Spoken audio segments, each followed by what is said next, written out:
आचार्य जी। क्या हुआ था, आपका वीडियो मेरी बहन ने फॉरवर्ड किया था मुझे, मुझे खुद तो मिला नहीं। दीदी तुम इनको सुनो, बहुत अच्छा बोलते हैं।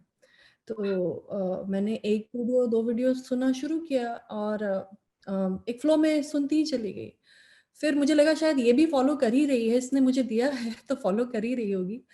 तो 2 महीने में काफ़ी मुझ में काफ़ी बदलाव आने लगा, तो उससे भी चर्चा करती थी मैं। तो मैंने कहा तुम्हें भी कुछ फ़र्क हो रहा है? बट देन प्रॉब्लम क्या होती थी कि उससे जब भी डिस्कशन हो तो उसका वही रोज़मर्रा का ही जो फ्रस्ट्रेशन हमेशा शेयर करती थी। मेरे वर्क लाइफ़ में यही चल रहा है, घर पे ऐसा हो रहा है। मैंने कहा तुमने फिर लगता है गौर से सुना नहीं, कुछ और है जो बताना चाहते हैं। पर अल्टीमेटली क्या होता है कि फिर जब आप देखते हो कि लोग उस लेवल पे बातें कर नहीं पाते हैं और आप वही सेम जो फ्रस्ट्रेशन जो आप 15 सालों से झेल रहे हो, उसी की बातें करते हैं, तो आप फिर उनके साथ बात करना पसंद नहीं करते। फिर लोगों को लगता है क्या हो गया तुम बहुत दिनों से फ़ोन नहीं करी दीदी, क्या हुआ? मैंने कहा मैं थोड़ा-सा ना अब उनके साथ और ज़्यादा जुड़ना चाहती हूँ, एक सेशन में जाऊँगी मैं ऋषिकेश और सब वो सारी चीज़ें शेयर करने लगी मैं उसके साथ। बट देन उसको फिर भी वो सीरियसनेस नहीं आई। तो आप जो कहते हैं कि हाँ, ये अपने मन की बात होती है, अंदर ही आनी चाहिए, वो जो दिखता है पर बहुत समय लग जाता है आचार्य जी। अभी मेरी खुद की अवस्था 43 इयर्स की हो गई है और हम तीनों बहनें 40 से ऊपर की हैं और जब आप वो कॉमन कनेक्शन नहीं देखते हो किसी और के साथ, तो फिर आपको फिर किसी के साथ संबंध रखने का भी मन नहीं करता कि फिर मैं क्या बात करूँ इसके साथ रोज़मर्रा की वही हाँ, दाल जल गई मेरी, सब्ज़ी ऐसी बन गई, मेरे बॉस ने ऐसा कह दिया, बच्चे सुनते नहीं हैं। ये सब सुनने की मैं ये सब चर्चाएँ नहीं करना चाहती अब किसी के साथ। तो फिर लगता है कि अच्छा अब कोई बचा ही नहीं, ना किन्हीं दोस्तों के साथ भी आप ये सब शेयर नहीं कर सकते, परिवार के लोगों के साथ भी शेयर नहीं कर सकते, तो मैं इस तरह की बातें और किसी के साथ कर ही नहीं पाती हूँ। तो ऐसा लगता है बस आई मीन कट ऑफ हो चुकी हूँ बहुत लोगों के साथ और मुझे कोई दुःख नहीं है सच बताऊँ तो। पर फिर इस बात पे तरस ज़रूर आता है कि नहीं बहुत सारे लोग और बेहतर हो सकते थे, हो सकते हैं। तो उनको क्यों नहीं ये अवसर मिल रहा है? वो भी तो उनका भी तो अधिकार है ना अपनी चेतना को ऊँचाई देने का। तो वो क्यों नहीं समझ पा रहे हैं इन चीज़ों को? सो एनीवेज़ तो उसमें थोड़ा-सा मन दुखी हो जाता है कभी-कभी। देखिए,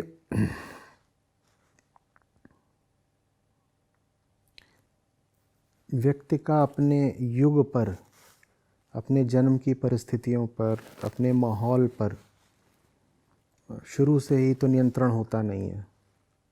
हम एक माहौल में पैदा होते हैं। हम आँखें खोलते हैं और वो पाते हैं कि वो माहौल हमारे चारों ओर पसरा हुआ है। अब हम एक ऐसे युग में पैदा हुए हैं जिसमें झूठ का और अंधेरे का और वही शुद्धताओं का ही बोलबाला है। हम इस बारे में कुछ कर नहीं सकते कि हम ऐसे युग में क्यों पैदा हुए, इसको लेके हम शिकायत नहीं कर सकते। दुनिया ऐसी है तो है। दुनिया में ऐसे कालखंड रहे हैं और ऐसी जगहें रही हैं जब स्थितियां इतनी ख़राब नहीं थीं। साथ ही साथ कुछ जगहों पर ऐसे भी काल रहे हैं जब स्थितियां इससे भी ज़्यादा ख़राब थीं। तो हम जहाँ पैदा हुए हैं तो हुए ही हैं। अब होता क्या है कि अगर चारों तरफ अंधेरा हो और आपका दिया टिमटिमाने लगे तो अकेलापन अनुभव होता है। जैसे अंधेरे में एक समरसता हो, जैसा अंधेरा अंधेरे का साथी हो, साझीदार हो, और दिया एकदम अकेला हो, प्रकाशित होते हुए भी सूना सा हो। ऐसा लगता ही अन्याय की बात है कि जहाँ अंधेरा है वहाँ तो भीड़ है और वहाँ इतने लोग हैं एक दूसरे का साथ देने के लिए, एक दूसरे को संगत के लिए, और दिया टिमटिमा रहा है तो एक विशाल अंधकार में सोनी सी उसकी लौ है। आप लेकिन कुछ कर नहीं सकते, अब माहौल ऐसा है तो है। हाँ, इतना ज़रूर है कि अगर दिए से दिया जला सकें तो संगति भी मिल जाएगी, संगति भी मिल जाएगी। क्योंकि दिया अगर अकेला ही रहता है तो उसके बुझने की संभावना भी थोड़ी बढ़ जाती है। कमज़ोरियाँ तो दिए के भीतर भी होती हैं ना। ऐसा भी हो सकता है कि अंधेरे और अकेलेपन से घबरा के दम ही तोड़ दे बेचारा। तो जितने ज़्यादा प्रकाशित लोग, रोशन लोग आपके इर्द गिर्द होते हैं, आपके प्रज्वलित बने रहने की संभावना उतनी बढ़ जाती है। इसीलिए फिर समझिए कि किसी बुद्ध को संघ का निर्माण करना पड़ता है, और सब भिक्षुओं को फिर कहना होता है संघम शरणम गच्छामि। कि बुद्ध की शरण में जाना जितना ज़रूरी है उतना ही ज़रूरी है संघ की भी शरण में जाना। संघ अगर नहीं हो तो जैसे बुद्धत्व के ही रास्ते में अड़चन आ जाएगी, क्योंकि अकेलापन बड़ी बला है। अकेलापन व्यक्ति से कुछ भी करवा सकता है। अकेलापन रोशनी से अंधकार के सामने घुटने टिकवा सकता है। नहीं भी टिकवाए तो बेकार का झंझट है, एक दबाव बना रहता है कि हम ही हैं, कुछ कह रहे हैं, हम अब जन समुदाय का हिस्सा नहीं है, घर परिवार में जो महफिल सज रही है हम उसमें शरीक नहीं हो पाते। तो ये सब तो इसलिए आवश्यक हो जाता है कि जितना ज़्यादा हो सके, अगर कोई अच्छी बात पता चली है, अगर जीने का सही केंद्र मिल रहा है, अगर कहीं प्रकाश मिल रहा है तो उसको बांटो। उस बांटने में करुणा तो है ही, अपने प्रति भी प्रेम है। क्योंकि अगर बांटा नहीं तो आपको भी जो मिला है उसके मिट जाने का खतरा बढ़ जाता है। बांटने में दूसरे की तो भलाई है ही, आपका अपना भी एक अच्छा स्वार्थ है, अच्छा स्वार्थ, ऊंचा स्वार्थ।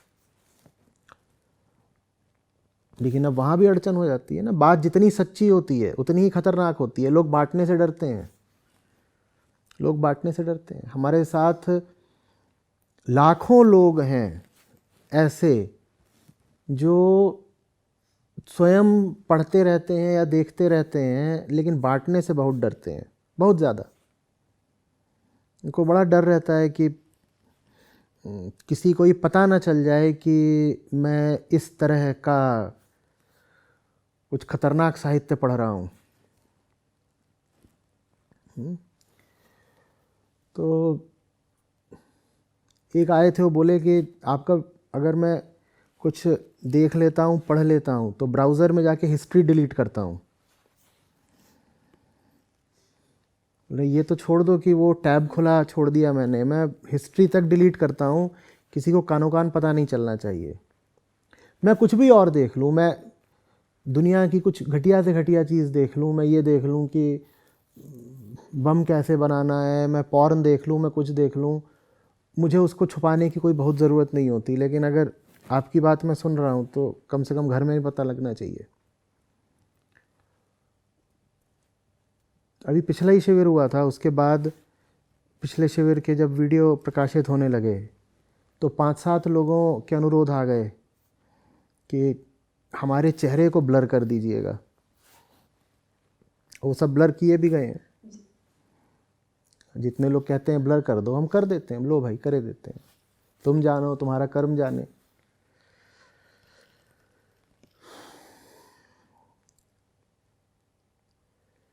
लेकिन ये जो न बांटने की प्रवृत्ति है ये हमें ही भारी पड़ेगी, क्योंकि अकेलापन फिर हमें ही झेलना पड़ेगा। सच की राह पर अगर आप अपने लिए संगी नहीं तैयार करवा रहे तो अकेलापन फिर आपका अपना दोष है, आपकी अपनी मुंहमांगी सजा है। वो न बांटना है, न फॉरवर्ड करना है, न शेयर करना है, तो क्या करना है? खुद पीते रहना है, कितना पचेगा?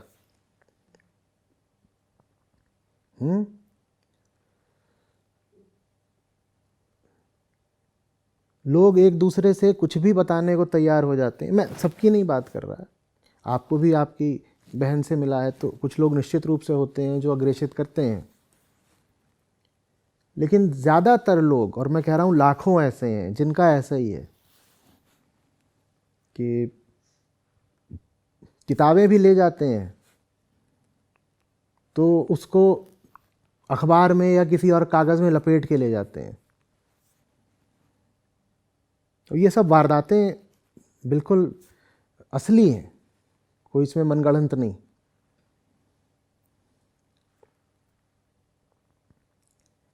कहीं कोई आत्महत्या की धमकी दे रहा है, कहीं कोई कुछ कर रहा है, कहीं कुछ कर रहा है।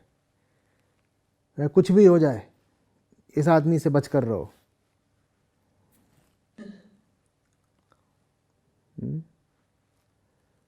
मुझसे बच लोगे, अपने आप से कैसे बचोगे?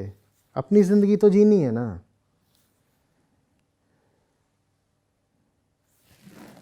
मैं कोई डर्टी सीक्रेट हूं जिसको छुपाए फिरते हो?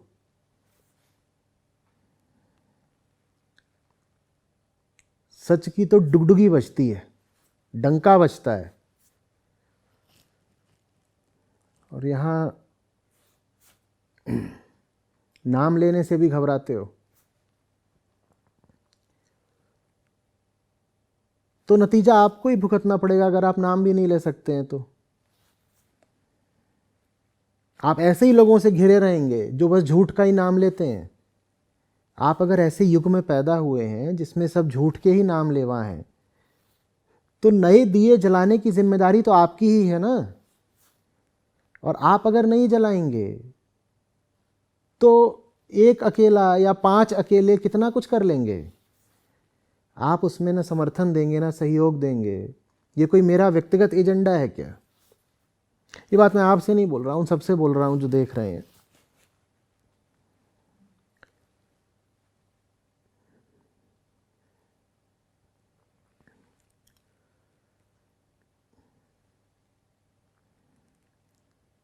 और फिर इसमें वो भी बात मैं दोहराऊंगा जो आपसे सबसे पहले कही, अगर वास्तव में मिलता है तो वो चेहरे में नज़र आता है, आंखों में नज़र आता है, वो सर चढ़ के बोलता है। अगर आपके चेहरे में नहीं है, आंखों में नहीं है, अगर आपकी हस्ती से वो दूसरों में नहीं बट रहा, तो फिर आपको भी मिला कहाँ है? खुद भी पाने के लिए इसीलिए ज़रूरी है कि दूसरों तक भी पहुँचे। ये दोनों चीज़ें साथ साथ चलती हैं।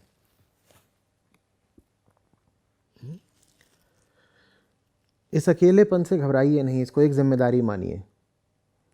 आप ही अकेली नहीं हैं, यहाँ पे लाखों करोड़ों हैं जो अकेले हैं और रोशनी का इंतज़ार कर रहे हैं। उन तक रोशनी पहुँचाना हमारी जिम्मेदारी है। और रोशनी किसी की व्यक्तिगत संपत्ति नहीं होती। वो आचार्य प्रशांत की रोशनी नहीं है। रोशनी रोशनी होती है। न मैं कल रहूँगा ना आप कल रहेंगे, 10-20 साल में मर जाना है। प्रकाश अमर होता है। तो उस पर नाम नहीं खुदा होगा कि लाइट कॉपीराइटेड आचार्य प्रशांत, और लिखा भी होगा नाम तो मैं करूँगा उस नाम का क्या, मैं तो मर गया।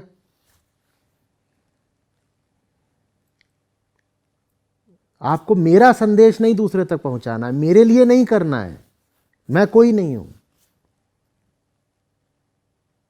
रोशनी रोशनी होती है, बोध बोध होता है, समझदारी मुक्ति निर्वैयक्तिक होते हैं।